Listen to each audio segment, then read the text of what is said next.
vayera elav Adonai be'elonei mamrei v'hu yoshev pesach ha'oyel k'choy mayom vayisa einav vayar v'hinei shloisha anoshim nitzavim alav vayar Ton Savaton Mariae Magdalene erchete proistotias etiusis somnimion بلى قد جاءتك آياتي فكذبت بها بلى قد جاءتك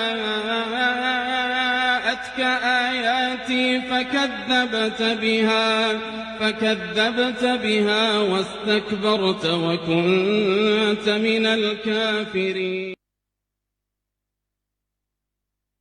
Chers téléspectateurs, nous sommes désolés pour les incidents que nous avons connus. Nous avons eu un souci technique qui nous a empêché de continuer normalement avec l'émission. Et comme la parole était ainsi donnée à l'imam Mokhtar, il va pouvoir poursuivre les enseignements qu'il était en train de donner tout à l'heure. Parce que nous avons échangé avec lui et nous avons essayé de comprendre pas mal de choses et il a été interrompu. Imam Mokhtar, à vous la parole, vous pouvez comme ça continuer. Alhamdulillahi Rabbil Alamin wa salatu wa salam ala Rasulillah wa ala alihi wa sahbihi wa man wala. Dans Pasteur Amidou, le nom Allah est le nom propre de Dieu, du Créateur. La racine du nom Allah vient de Al-Ilah. Al-Ilah qui veut dire la divinité à adorer. Et Allah est défini comme la divinité suprême, car rien ni personne ne possède, n'est-ce pas, sa perfection. Et il a été cité plus de 2200 fois dans le Coran. Allah est unique dans son essence, il est unique dans ses noms, il est unique dans ses attributs et il est unique également dans ses actions ou bien ses œuvres. Personne ne le ressemble. Personne ne ressemble à Allah. Laysa kamithlihi wa huwa samiul basir. Ça, c'est ce que vous devez. La première des choses que vous devez savoir. La deuxième des choses, Allah qui nous a créés et qui vous a créé, dit, c'est Jésus-Christ était toute personne qui dit que Jésus-Christ. D'abord, il dit, Mal Masih ibn Maryam illa Rasul. Kada qablihi Rasul.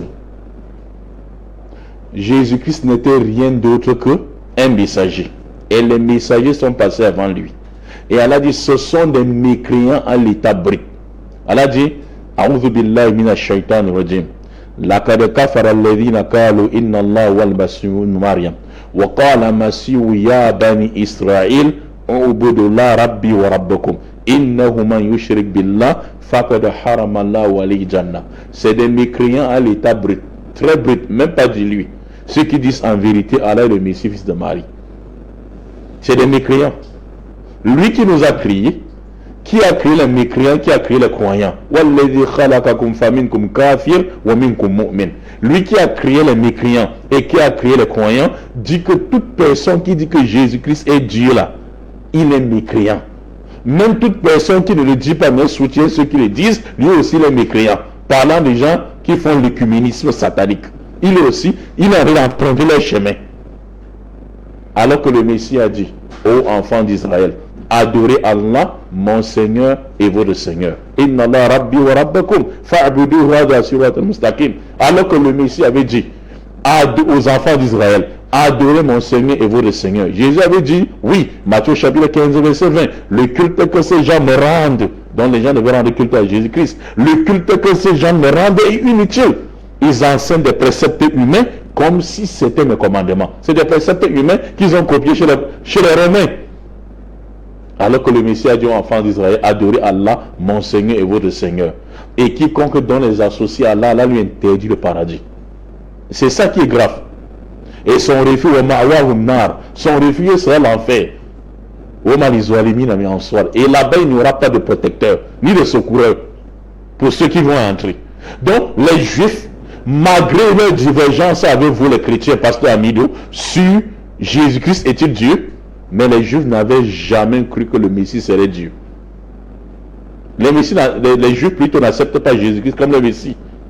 Nous avons cité 7 points que les Juifs reprochent à Jésus-Christ, fils de Marie. Premier point, ils disent que le Messie sera un descendant direct de David, sortant par le roi Salomon. Et en prenant comme référence Isaïe chapitre 11, verset 1, où il est dit que le Messie, puis un rameau sortira du tronc d'Isaïe, et un rejeton naîtra de ses racines. Également dans 1 Chronique chapitre 28, à partir du verset 8 à 10. Or, Jésus-Christ, selon eux, ne sort pas de David.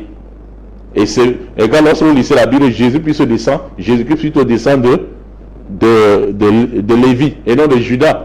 Parce que Jacob a eu Ruben, Siméon, Lévi, Judas. Donc Judas, qui était la tribu, Lévi plutôt, qui était la tribu des sacrificateurs, où est né Aaron et Moïse, Jésus sort de là. Et vous allez trouver ça dans Luc chapitre 2. On dit que Élisabeth était de la classe d'Abia et elle était descendante d'Aaron. Or, Marie était sa parente au verset 36. La parente de qui? D'Élisabeth. Comme Jésus n'a pas de père, c'est normal que Jésus pouvait hériter la tribu de qui? De sa mère. Qui était la tribu d'Aaron? Qui était Aaron descendant de qui? De Lévi et non Judas. Voilà le premier point que les Juifs vous accusent avec. Deuxième point, les Juifs disent le Messie ramènera les enfants d'Israël dispersés en terre sainte. C'est-à-dire tous ceux qui sont dans la diaspora, les Juifs de Falacha, les Juifs qui sont en Afrique, les Juifs qui sont partout dans le monde entier, le Messie va venir les ramener, n'est-ce pas, où? En Israël. Ce que Jésus n'a pas fait.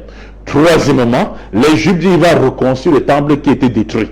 Parce que le premier temple de Salomon était détruit sur le règne du roi par Nabucodonosor sur l'empire babylonien, lorsqu'il a assiégé les enfants d'Israël en captivité. Ou encore la captivité, n'est-ce pas, de Babylone. Vous comprenez un peu. Et le deuxième temple était détruit également sur l'empire romain. Vous comprenez un peu. Et le Messie viendra maintenant pour construire le troisième temple.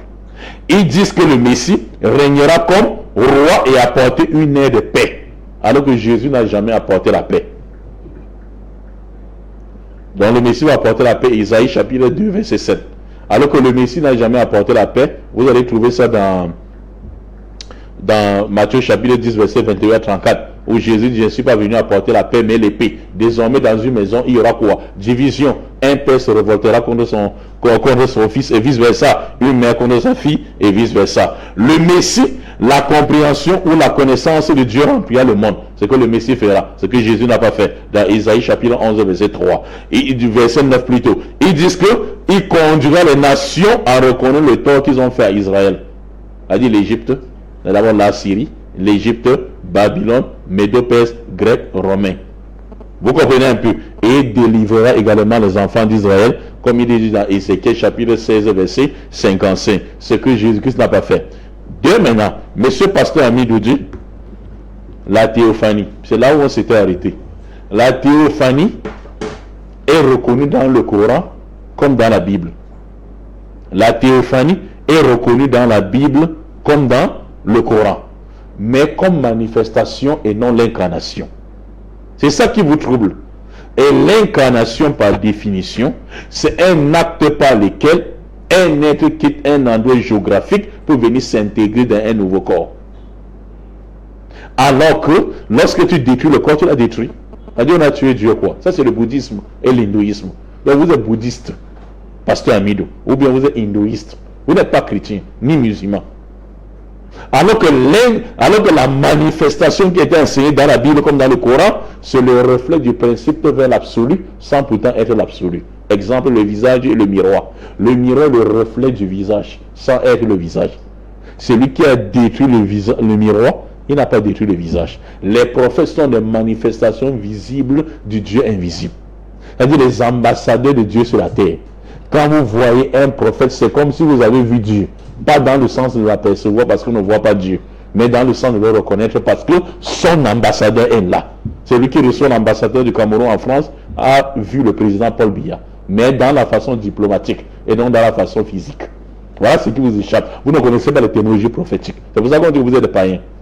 Vous ne connaissez pas ça. Jésus lui-même dans Jean chapitre, il dit lui-même dans Jean chapitre 5 verset 36 à 37, il dit: j'ai un témoignage plus grand que celui de Jean-Baptiste. Les œuvres que le Père m'a donné d'accomplir, ces œuvres même que j'ai fait, témoignent que celui qui m'a envoyé. Et ce Père, vous n'avez jamais vu son visage, et vous n'avez jamais entendu sa voix. Et l'apôtre Jean, même dans 1 Jean chapitre 4, verset 12, il dit, personne n'a jamais vu Dieu. Mais si nous nous aimons les uns et les autres, Dieu demeure en nous et son amour est en nous, reste parfait en nous. Ça c'est un. Et la fait de monter, venir, descendre dans Ésaïe chapitre 4, ou Ésaïe 12, 11, verset 4, la puissance, ou Ésaïe 35, verset 4, la puissance viendra lui-même. Ça ne veut pas dire que Dieu vient sur la forme physique. Dieu ne vient pas sur la terre sur la forme physique. Dieu vient comment? Luc chapitre 7, verset 14 à 17. On est passé avec le cadavre d'un enfant dans le cercueil. La maman de l'enfant a pleuré. Jésus avait pitié pour la maman. Il a demandé de faire descendre le cercueil. Jésus-Christ, n'est-ce pas, a fait lever. Il a ressuscité par la grâce de Dieu. Écoute-moi, pasteur Amido. Cet enfant, il a remis à sa mère. On dit à la vue de ce que Jésus-Christ avait fait, la foule éleva la voix en disant, un grand prophète a apparu parmi nous et Dieu a visité son peuple. Tu as vu comment Dieu visite le peuple? Dieu visite le peuple par l'envoi du messager et non que Dieu visite la terre, les humains pas, il vient sur la terre sous forme humaine, il a été arrêté, licoté, fouetté et tué. Dieu meurt, il fait 3 jours au sol pendant que Satan se balade, il n'a même pas de tombe sur toute la surface de la terre. Ça c'est une divinité satanique. Donc c'est un peu ça, monsieur le journaliste, ce que je vais dire, revenir. Merci Imam Mokhtar. Après ce que vous avez dit, Dieu ne saurait être un homme, ni fils d'un homme, mais ne serait-ce pas ce qu'il nous a rappelé dans Osée 11, le verset 9, pasteur Amidou, je ne suis pas un homme pour mourir, ni le fils d'un homme pour me repentir. Pourtant, plus de 70 fois dans la Bible, Jésus est appelé fils de l'homme. N'est-il pas contradictoire aujourd'hui de nous faire comprendre qu'il serait le Dieu véritable, pasteur Amido? Oui, merci, monsieur Daniel. Quand Dieu dit « Je ne suis pas un homme pour mentir, ni fils d'un homme pour se repentir », il est en train de mettre en exergue qui est l'homme et qui est fils d'un homme. Parce que c'est l'homme qui ment et c'est le fils de l'homme qui se repentit. D'accord? Quand Dieu dit que je ne suis pas un homme, il n'est pas un homme. Mais étant le Tout-Puissant, est-ce que il ne peut pas se passer pour un homme? Parce que c'est deux choses différentes. Je prends un exemple. Un ange, tu ne vas pas me dire qu'un ange est un homme. Mais pourtant, l'ange prend la forme humaine. Est-ce que dans cette forme humaine, on va dire qu'il n'est plus un ange? Voilà ce que tu devais comprendre. On peut voir un ange en tant que forme, en tant qu'humain, ayant des yeux, ayant les pieds, habillé même, avec un pantalon et une chemise. Est-ce que ça veut dire qu'il n'est plus un ange? C'est ça le problème. Dans cette forme physique qu'on voit là, c'est un homme. Il est un homme qu'on voit, mais il n'est pas un homme, il est un ange. C'est pas parce que Dieu prend la forme humaine qu'on va dire qu'il n'est plus Dieu, que Dieu est un homme maintenant. Non. Il a juste pris une forme pour qu'on le voie dans cette apparence. Et l'imam Mokhtar dit la manifestation. Quand on dit qu'une maladie se manifeste dans un homme, ça veut dire que la maladie n'est pas dans cet homme. Quand une maladie se manifeste, ça veut dire que la maladie est dans l'homme.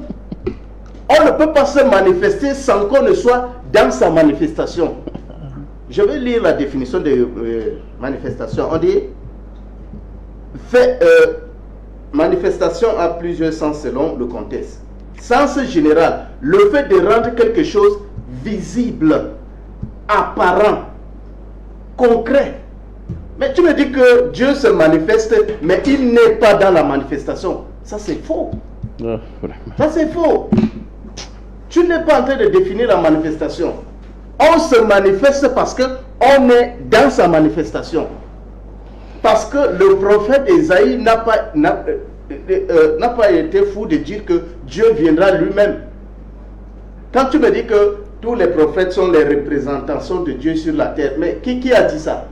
Quel prophète a déjà dit de sa propre bouche que je représente Dieu sur la terre?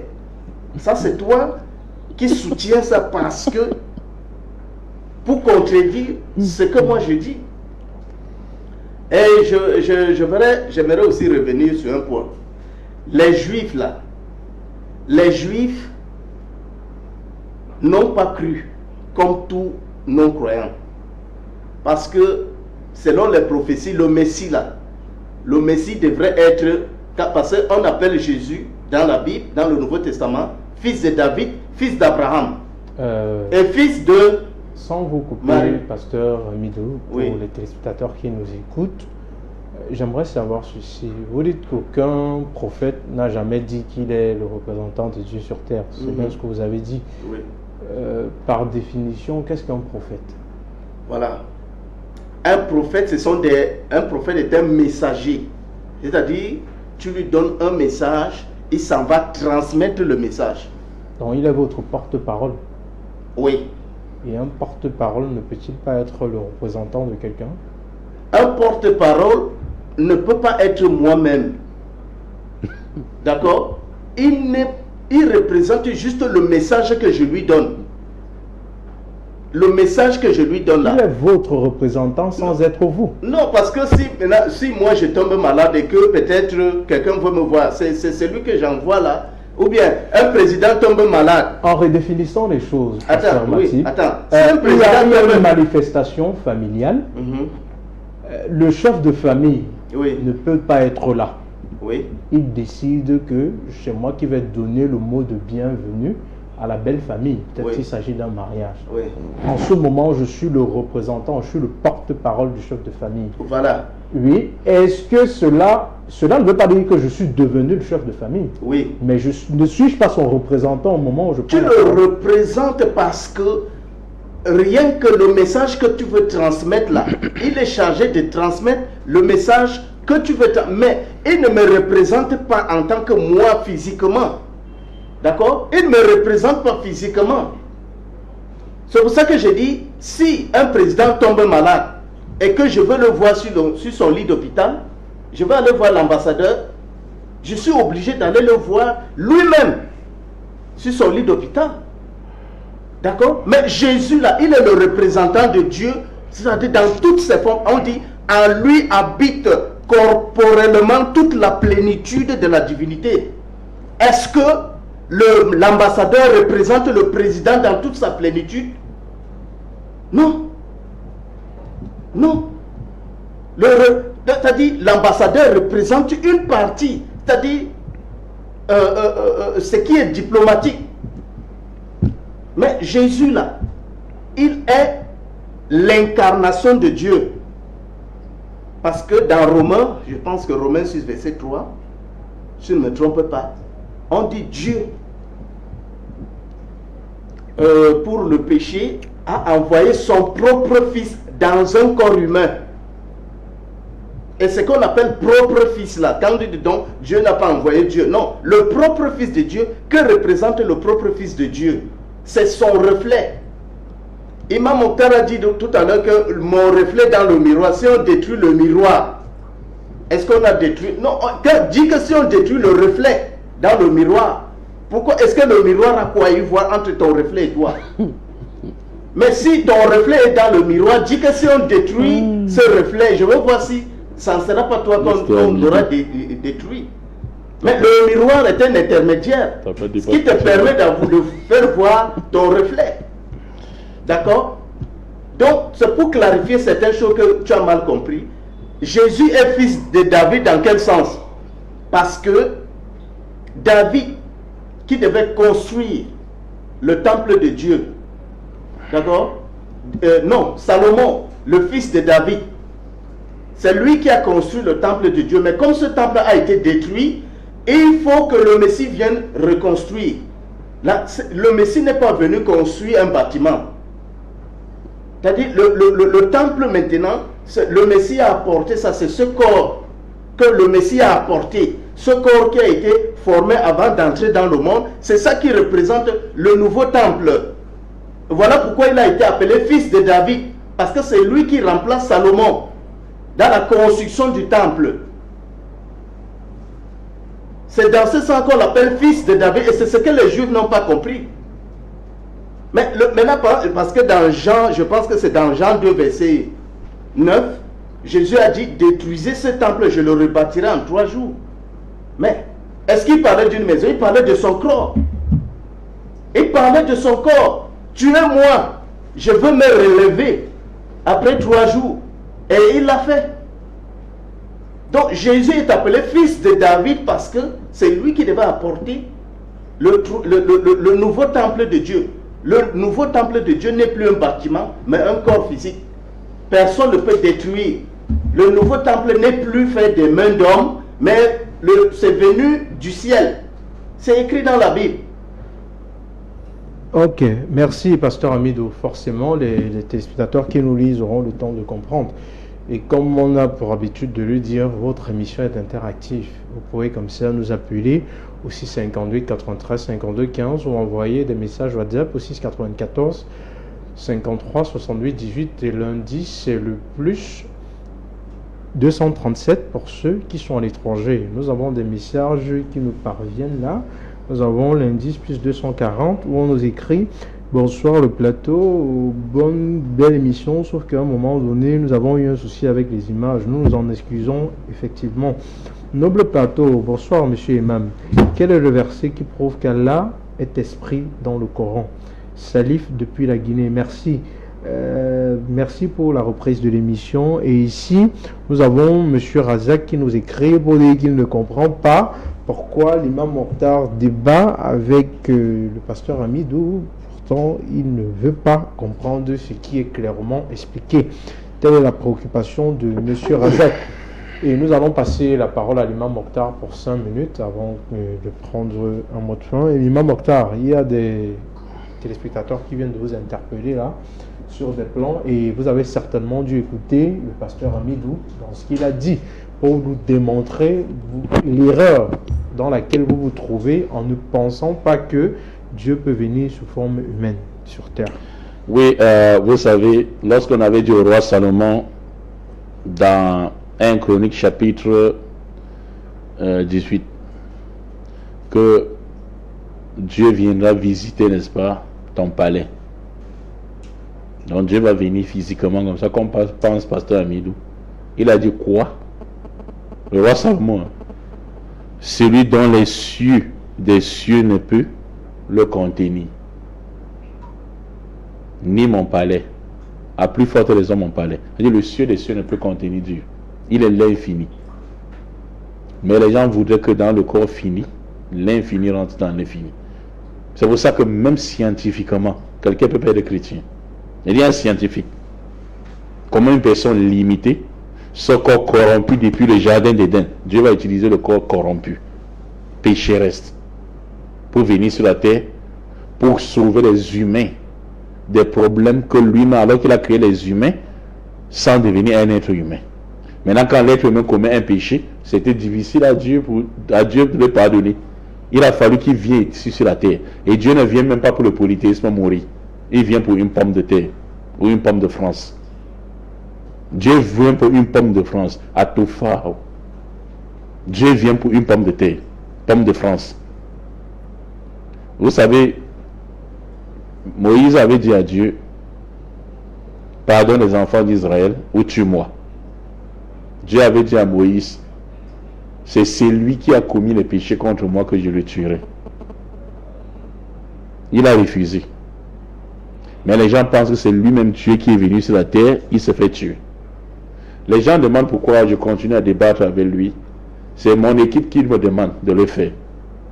Et pasteur Amidou, vous voyez, les pasteurs du Cameroun sont les pasteurs les plus fuyards. Excusez-moi les termes. Les pasteurs du Cameroun, c'est les pasteurs les plus fuyards. Voyez même vous les thèmes. La divinité d'Allah et la divinité de Jésus-Christ. Vous croyez qu'ils peuvent venir ici? Même si on met $1000 ici sur le plateau, ils ne viendront pas. Ça c'est un. Deux maintenant. Ils disent que les prophètes ne sont pas les représentants de Dieu sur la terre. Est-ce qu'à un moment donné, pasteur Amidou, quand vous parlez, vous comprenez? Amos 3, verset 7. Dieu dit, je ne fais rien sans révéler mon plan à mes prophètes.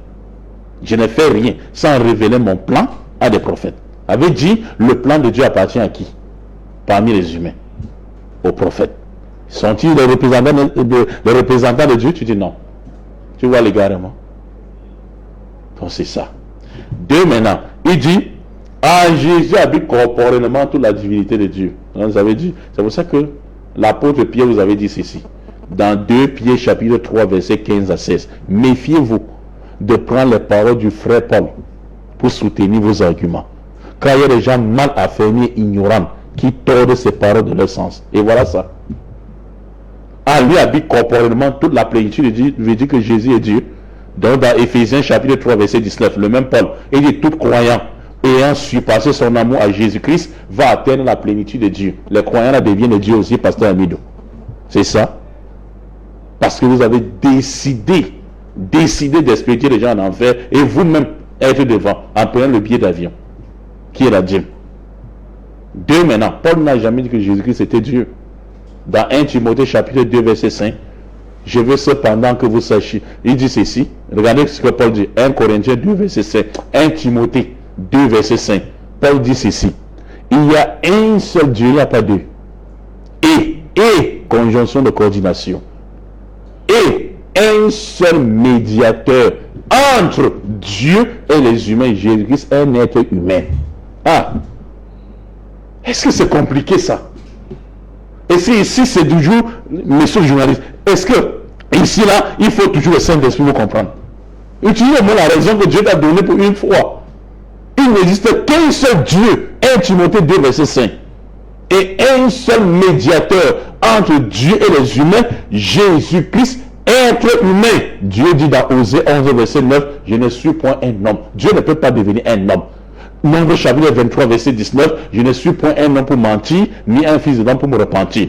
Tout ce qui est ce corps, corrompu depuis le jardin d'Éden, c'est un corps de mensonge, et un corps fragile, et un corps, n'est-ce pas, qui ne peut aboutir, n'est-ce pas, à la félicité, mais un corps qui ne peut pas aboutir à la perfection.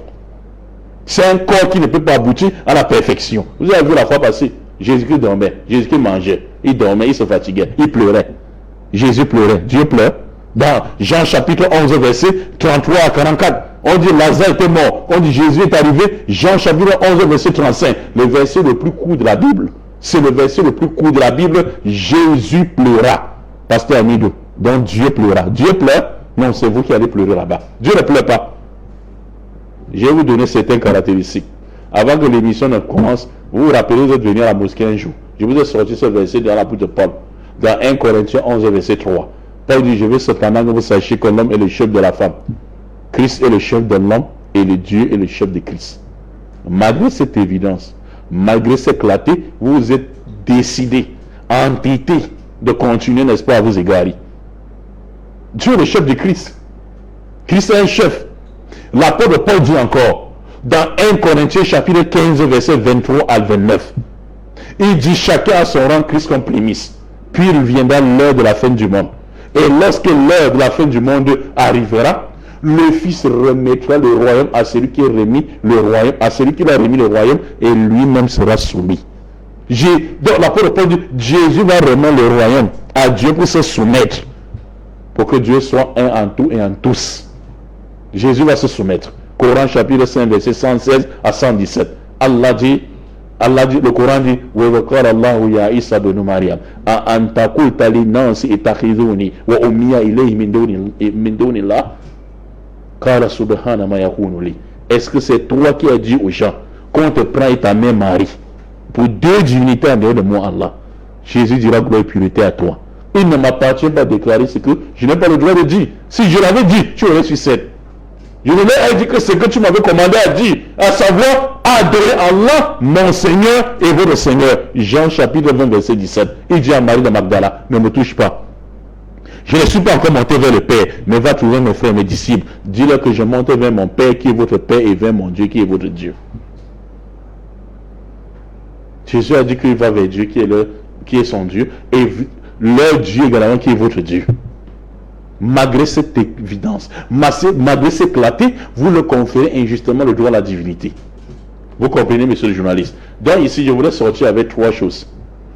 Lorsque nous les gens ont discuté ici avec un problème technique, j'avais demandé à pasteur Amidou quelles sont les caractéristiques que Dieu peut faire et que l'homme ne peut pas faire. De même que Dieu fait certaines choses, de même que le Créateur, c'est au pouvoir, lui interdit certaines choses. Le président Paul Biya ne peut pas nager à Kribi sans caleçon. Mais il a le pouvoir d'aller partout, non? Mais pourquoi son pouvoir, le même pouvoir, lui interdit de nager là-bas pour se mélanger à certains Camerounais? Le président Paul Biya peut-il diriger la circulation en route? Non. C'est là que les opposants, n'est-ce pas, vont prendre la balle au bon pour le renverser. Son pouvoir lui interdit également de faire certaines choses. De même que Dieu est puissant, Allah est très grand, également, sa puissance l'interdit également de faire certaines choses pour se confondre aux humains qui sont finis, alors que lui, il est infini. Dieu dit ceci dans l'un des attributs de Dieu et qui voit tout. Il est omniscient. Et son nom même. Dans Jérémie 23, verset 23 à 24. Il dit Jérémie, ne suis-je pas l'Éternel de près et de loin? Quelqu'un se tiendra-t-il sur un endroit caché sans que je ne l'aperçoive? Dieu dit, personne ne peut se cacher sans que moi je le voie. Mais on a venu dire à Jésus que ton ami Lazare était mort. Dans Jean chapitre 11, verset, n'est-ce pas, 20 jusqu'à 44. Lorsque Jésus-Christ est devenu, regardez le verset 19 à 20, Marthe qui était la sœur de Lazare, elle a dit ceci à Jésus-Christ. Maître, si tu étais ici, mon frère ne devait pas mourir. Mais je sais que tout ce que tu demanderas à Dieu, Dieu va t'accorder. Elle dit, Marthe n'était pas païenne. Elle connaissait que Jésus-Christ n'était pas Dieu. Elle dit, Marthe qui est la sœur de son ami, dit, tout ce que tu vas demander à Dieu va te donner. On dit, Jésus dit à Marthe, maintenant elle est juive. Où l'avez-vous enterré, mon cher ami? Dieu peut-il se renseigner, le Créateur, qui connaît, qui dit dans Isaïe, qui dit, n'est-ce pas, dans Jérémie 23, 24, je sais où chacun se cache. Peut-il se renseigner à une créature où on avait enterré notre créature? Mais il ne connaît plus dans le Nouveau Testament. Parce que vous avez décidé d'aller gratuitement en enfer. Mais nous sommes là, on va continuer à patienter. Comme les gens disent d'abord dans les réseaux sociaux, pourquoi tu continues à débattre? On va continuer à ça. N'oubliez pas, illa alladhina amanu wa amilu salihat wa tawassaw bil haqq wa tawassaw bil sabr. Ok, merci Imam Mokhtar. Après cette brillante analyse de votre part, je t'aimerais quand même passer la parole au pasteur Hamidou pour avoir son mot de fin, puisque nous sommes déjà tenus par le temps. En conclusion, c'était la conclusion de ce thème. Quel est le véritable nom de Dieu, vu que la semaine prochaine, nous allons passer à une nouvelle thématique. Pasteur Hamidou, qu'est-ce que les téléspectateurs qui nous écoutent actuellement sont censés retenir de cet échange? Oui, merci. Oui, il y a d'autres qui disent que pourquoi Imam Mokhtar continue à débattre avec moi. Oui. Imam Mokhtar est dans un dogme. Vous les musulmans, vous êtes dans un dogme. Et moi, je suis dans mon dogme. Et je parle de ce qui est écrit dans mon livre. Si vous êtes passionné par le Coran, c'est pas la même chose. D'accord? Moi, je parle de ce qui est écrit dans moi. Parce que le musulman, le cauchemar du musulman, c'est d'écouter la cohérence du chrétien. Parce que le combat du musulman, c'est de faire du christianisme quelque chose de faux. Non. Mais quand un musulman s'explique, quand un chrétien s'explique, et il est cohérent sur ce qui, ça fait le cauchemar du musulman. Donc mon frère, moi je suis désolé, parce que tu es musulman, tu es dans un dogme. Moi, je prêche ce qui est écrit dans mon livre. Si tu n'acceptes pas, d'accord, tant mieux. D'accord? Bon, mais cessez donc d'appeler les chrétiens de venir débattre avec vous. Si ça ne te plaît pas d'écouter, ça ne vous plaît pas d'écouter un chrétien s'expliquer, n'appelez donc pas des chrétiens, venir débattre avec vous. C'est simple. Que d'écouter un chrétien parler, s'exprimer, expliquer son livre, et ça vous fait mal. D'accord? Je suis désolé. Voilà, moi, Jésus-Christ est le Dieu créateur des cieux et la terre. Bon, pour conclure, une simple petite question. Quand on dit Jésus-Christ a son Dieu, maintenant, le Dieu de Jésus là, le Dieu de Jésus qui dit à Jésus dans Hébreu 1, verset 10, que oh, toi Seigneur, tu as au commencement fondé les cieux et la terre. J'aimerais poser cette question à Imam.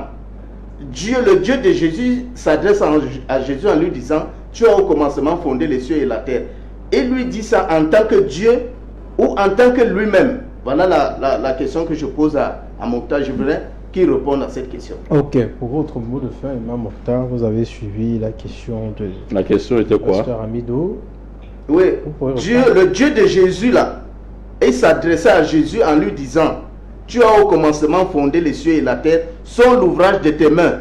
Et lui dit ça en tant que qui? En tant que Dieu?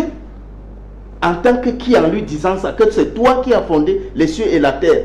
Et ils sont aussi l'ouvrage de tes mains. Pour comprendre ça, pour comprendre, n'est-ce pas, la réponse à ta question, pasteur Amidou, la réponse à ta question pour finir, ça se trouve dans Matthieu chapitre 11, verset 25. La Bible dit, Jésus prenant la parole dit, je te loue, Père. 2 points. Père, je te loue. Toi qui es créateur du ciel et de la terre, pas moi Jésus. Le verset, vous rappelez? Matthieu chapitre 11, verset 25. C'est un verset cadeau. Parce que je ne voulais pas quitter le plateau sans vous donner le cadeau. Jésus dit que c'est son Père qui a créé. Et le Père dit à Jésus que c'est lui qui a créé. Finalement, qui a alors créé? Ah, vous êtes dans l'institut de maintenant. Maintenant, il a créé. Il est avoué maintenant. Il est avoué maintenant. Écoutez bien. Dieu se parle à lui-même. Vous ne comprenez pas. Vous ne comprenez pas les théologies ni coraniques ni bibliques. Il dit ceci. En ce temps, Jésus prit la parole. Voilà où c'est clair. Il dit, je te loue, Père, Seigneur du ciel et de la terre, de ce que tu as caché ces choses aux sages et aux intelligents, mais que tu as révélé. Écoute. Il a caché à ses pasteur Amidou. Et que tu as révélé aux enfants parmi lesquels lui. C'est-à-dire, si Jésus fait quelque chose, ce n'est pas Jésus qui fait, c'est Dieu qui le fait. Rappelez-vous, s'il vous plaît, dans Exode chapitre 20, à partir du verset 20 jusqu'à 25, l'ange de Dieu envoie Moïse, l'ange à Moïse. Il dit, conduis Moïse vers la sortie d'Égypte avec les enfants d'Israël. Il dit, Moïse, je t'envoie mon ange, tiens-toi sur ses commandements, ne lui désobéis pas, car cet ange ne pardonnera pas tes péchés. C'est l'ange qui pardonne les péchés ou c'est Dieu qui pardonne les péchés? Réponds-moi. C'est Dieu qui pardonne les péchés. Pourquoi as-tu dit l'ange ne pardonnera pas les péchés? Quel est le nom de cet ange? Ah, vous voyez. Quel est le nom de cet ange? Ok, merci. Donc, c'est vous dire, pasteur Amidou, que on dit ceci. Donc, nous avons épuisé ce thème et nous finissons en disant, chers téléspectateurs, le nom de Dieu, c'est Allah en arabe. Et les juifs appelaient Eloha ou encore Elaha, n'est-ce pas, en araméen. Ok, pour ceux qui ont pu prendre la peine d'écouter l'imam Mokhtar sur la dernière prise de parole, il est évident pour lui que pour les musulmans, le nom de Dieu véritable, c'est Allah. Pour les juifs, c'est Eloha. Et pour ceux qui parlent l'araméen, qui était la langue utilisée par Jésus-Christ, c'est Elaha. Nous avons pu conclure sur cette thématique aujourd'hui. Et sur ce, nous avons pour habitude de vous dire, ce n'est qu'un débat et non un combat. C'est la raison pour laquelle l'émission se termine toujours par une accolade fraternelle entre les différents panélistes. Nous vous remercions comme ça d'avoir une fois de plus suivi votre émission sur Message Unique. Nous remercions la partie technique d'avoir mis les moyens en œuvre pour que nous puissions avoir une bonne qualité d'émission. Nous remercions le PDG de la télévision panafricaine à Ossa 7 et nous vous disons à samedi prochain si Dieu le veut. Inch'Allah. Oh là là. Allez.